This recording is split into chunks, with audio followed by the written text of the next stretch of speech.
When a mainstream repower quote starts looking like a down payment, buyers stop arguing about loyalty and start asking, what if the cheap option is good enough? That is why Chinese outboards are suddenly in the same conversation as Mercury, Yamaha, and Honda. Not because they win everything, but because they threaten the price logic. Today, we cover 10 specific models that look dangerously good for the money, and the hidden risks that decide whether they save you thousands or cost you seasons. Number 10, Parsun F85 FELT. Electronic fuel injection. At first, it looks like a simple play. Take a horsepower class that normally hurts your wallet, offer a motor that promises modern features, and let the savings do the talking. Most buyers do not start by hunting for a specific badge. They start by staring at a repower quote and feeling that sinking moment where the number does not match the boat's value anymore. That is when this model enters the conversation, not as a dream motor, but as a rational rebellion. A lot of the appeal here is psychological.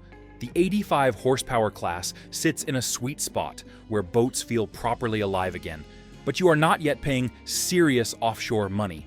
A motor like the Parsun F85 FELT with electronic fuel injection is positioned as the bridge between old simplicity and modern convenience. The promise is familiar: easier starting, better fuel control, smoother behavior at low speed, and a more modern feel than an older carbureted setup. But the real reason this model gets attention is what it forces you to confront. The big brands do not sell only a motor, they sell a system. Rigging compatibility that your shop already knows, service habits that your mechanic can do in their sleep, and a warranty process that is not a fight. When you look at this motor, the question becomes less about horsepower and more about the invisible infrastructure behind it. The people who end up happiest with this kind of purchase are rarely the ones who want to forget the motor exists. They are the ones who are comfortable planning. They want documentation. They want a parts source. They want to know what they will do if something small fails at the worst possible time. And they understand that if they cannot solve those questions,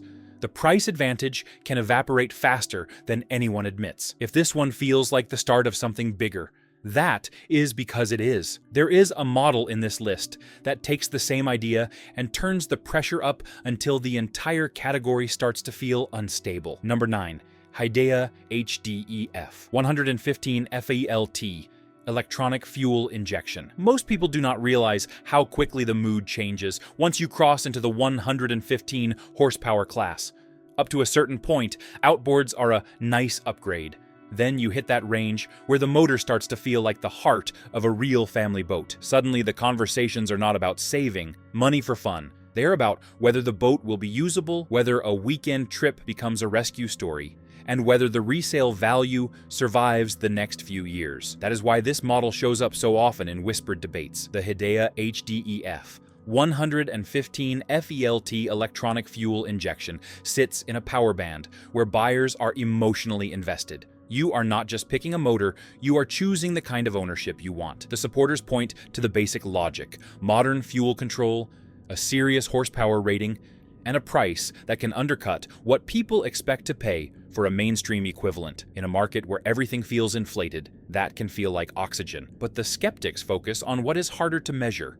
They talk about dealer willingness, not because the outboard cannot run, but because the support ecosystem decides whether you can keep boating when something small goes wrong. The harsh truth is that you can have a strong motor and still lose the season if parts are slow, if a technician refuses the job, or if diagnosis requires tools your local shop does not have.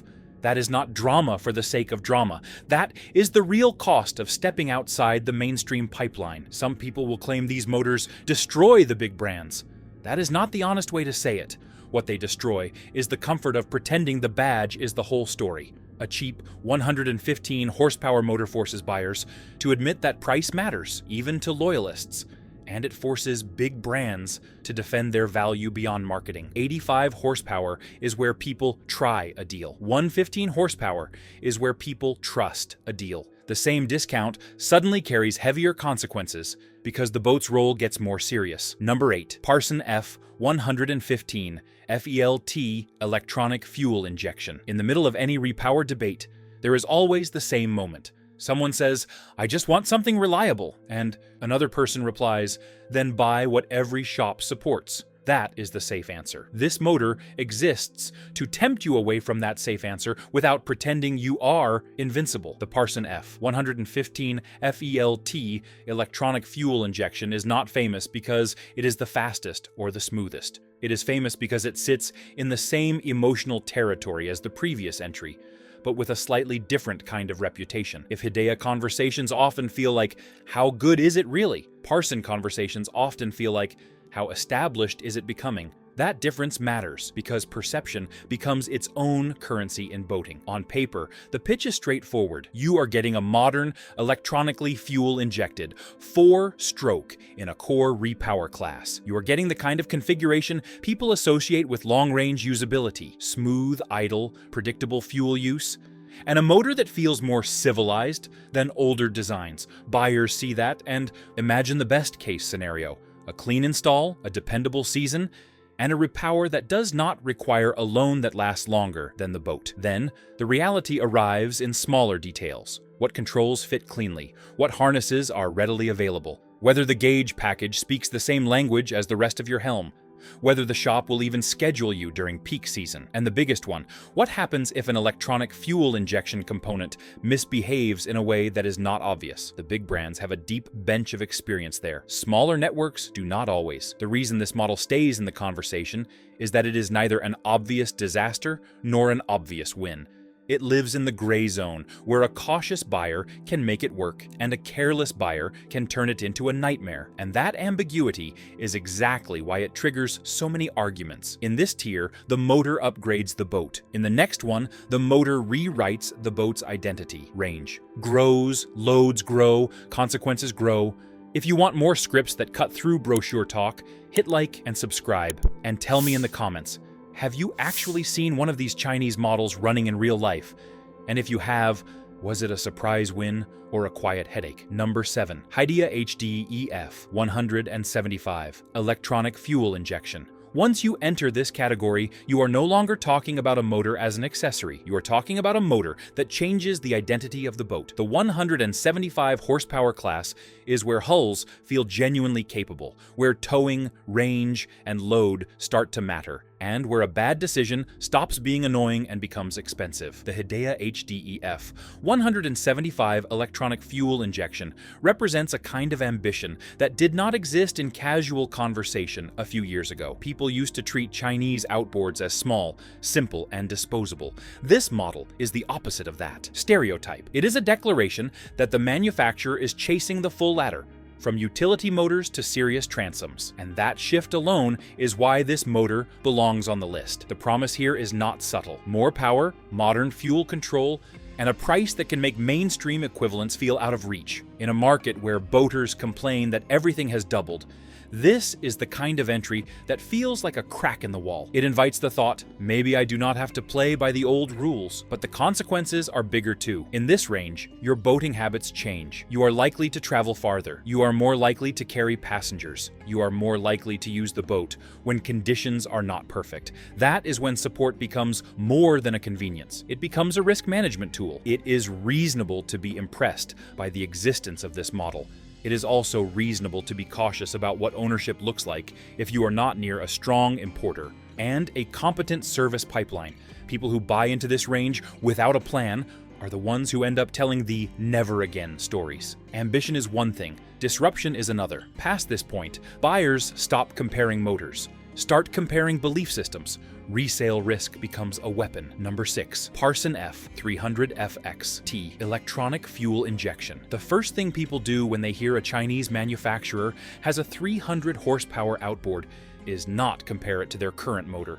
They compare it to their belief system. This entry exists because it disturbs the hierarchy. It forces a hard question. If a brand can build an outboard in this class at all, what does that imply about where the market is headed? The Parsun F300FXT electronic fuel injection is a lightning rod, not because everyone is buying it, but because everyone has an opinion about it. Supporters see it as proof that Chinese manufacturers are no longer limited to small outboards and budget compromises. Critics see it as a risky leap into a category where the big brands have decades of stress testing, dealer training, and field data. In the 300 horsepower class, the motor is not only expensive, it is socially important. People talk about these outboards like they talk about trucks.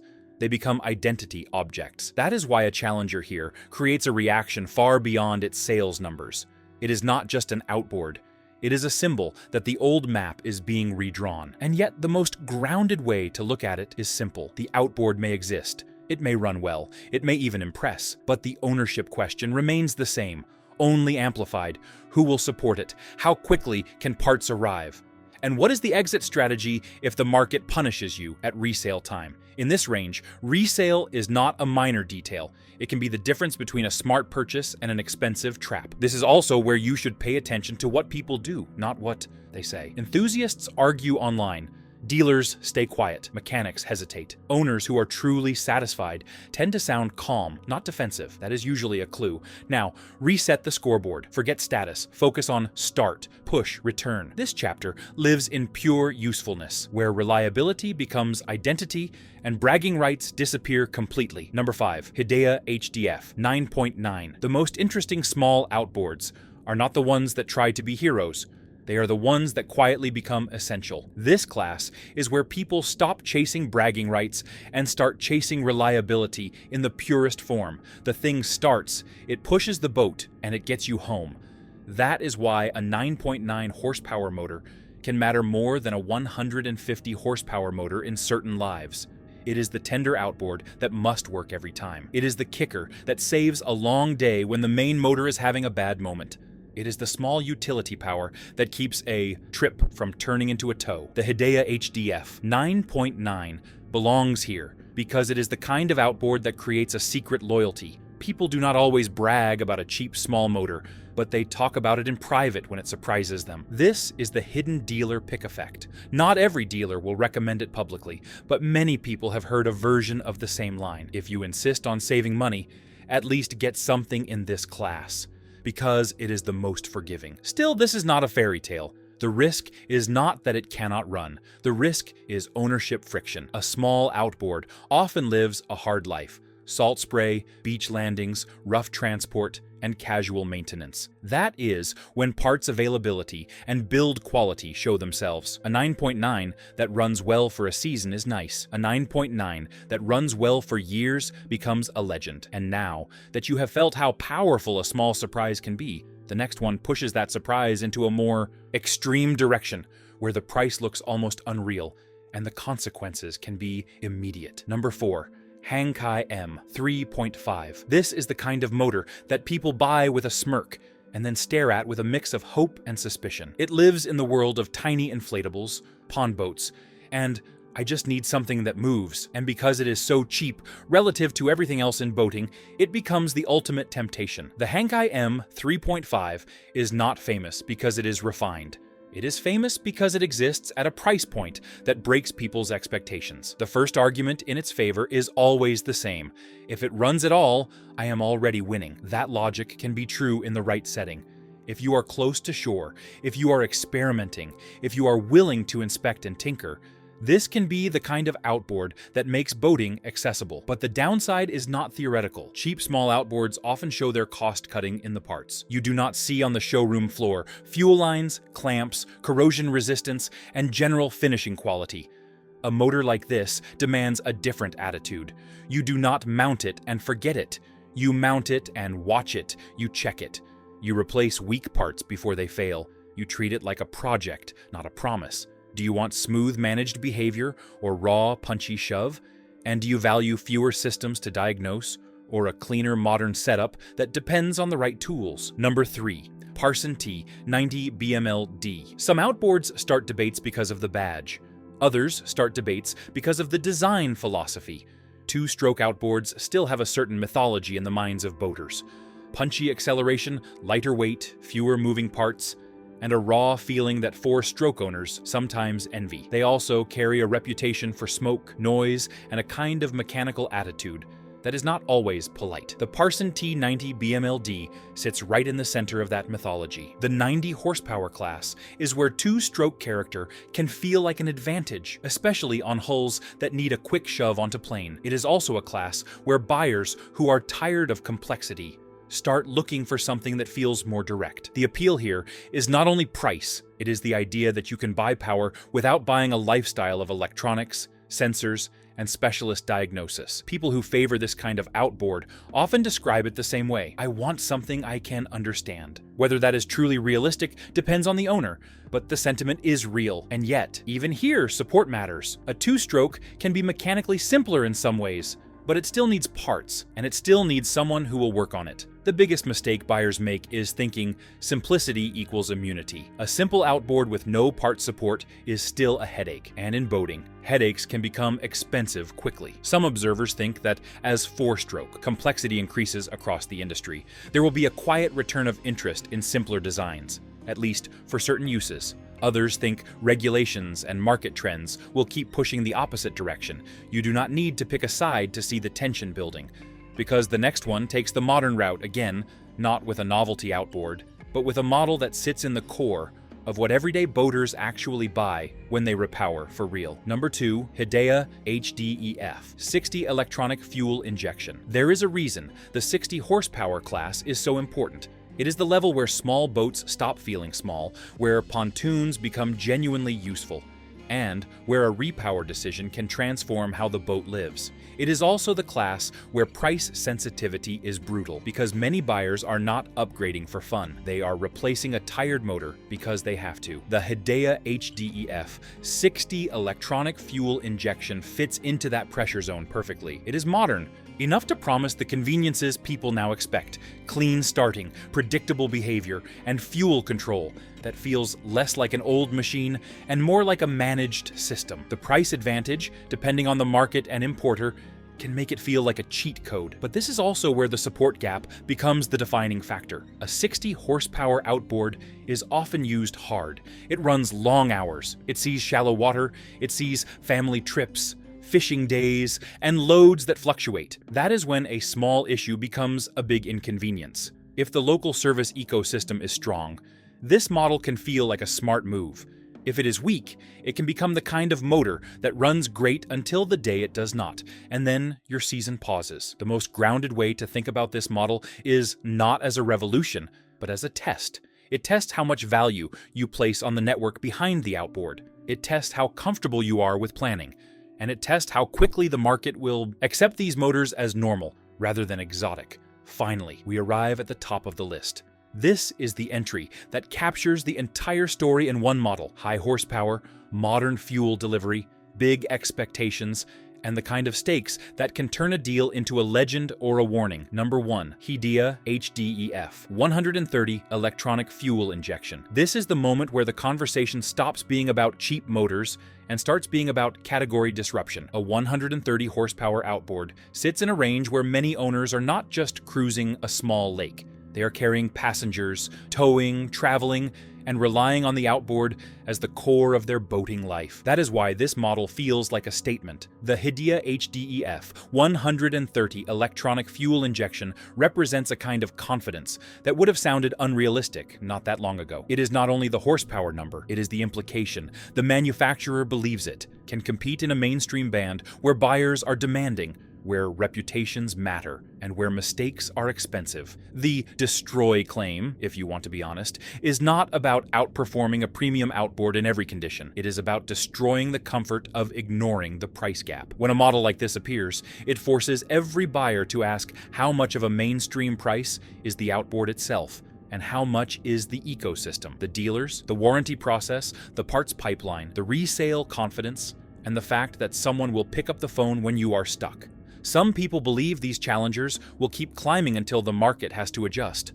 Others believe the support network will remain the moat that protects the big brands. The truth may depend on where you live, how you boat, and what your local ecosystem looks like. What is certain is that the ladder is being climbed, one model at a time. If you watch this far, you already understand the real story. It isn't just horsepower, it's ownership, risk, support, and the uneasy sense that the old rules are bending. If this changed how you think about the outboard market, subscribe for grounded, no-hype outboard truth, and answer this in the comments. When you buy your next motor, are you paying for metal and engineering, or are you paying for rescue?